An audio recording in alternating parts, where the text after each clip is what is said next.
Good morning. IHMO platform में आपका स्वागत है। मैं डॉक्टर KP अहमद, अध्यक्ष IHMO।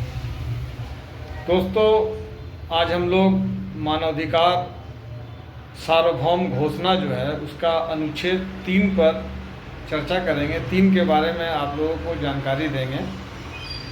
तो दोस्तों, ये जो आर्टिकल 3 है या अनुच्छेद 3 है, अपने आप में बहुत कुछ समेटता है और बहुत ही मायनेदार है। ये क्या कहता है?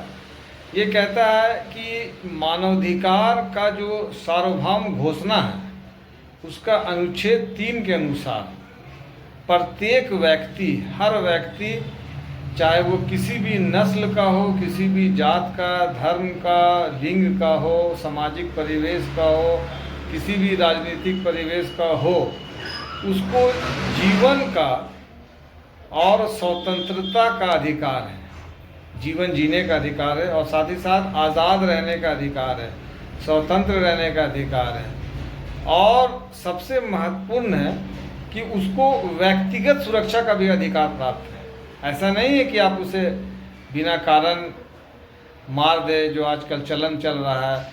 अगरचे वो अपराधी है तो भी उस पर ये अनुच्छेद लागू होता है।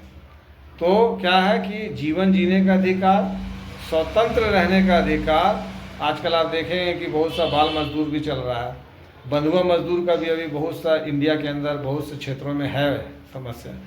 तो स्वतंत्रता का अधिकार है और साथ ही साथ व्यक्तिगत तौर पे उसको सुरक्षा का अधिकार है। तो इसका सार जो मुख्य रूप से ये है कि किसी भी व्यक्ति को आप मनमाने ढंग से ना उसको आप गुलाम रख सकते हैं, ना उसके जीने का अधिकार को छीन सकते हैं, अर्थात उसको बिना किसी कारण मनमाने ढंग से, बिना किसी कानूनी प्रक्रिया के तहत मार सकते हैं। और वो स्वतंत्र है, सुरक्षित रखने का अधिकार भी है उसके पास। और ये जो 3 बिंदु पे काम करता है, ये जो अनुच्छेद 3 है, पहला जीने का अधिकार, दूसरा स्वतंत्रता का अधिकार और तीसरा सबसे महत्वपूर्ण सुरक्षा का अधिकार।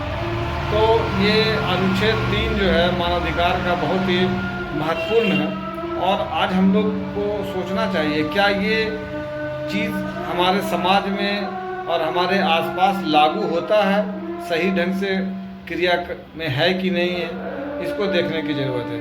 धन्यवाद। हम लोग फिर मिलेंगे। अनुच्छेद 4 पे हम लोग चर्चा करेंगे।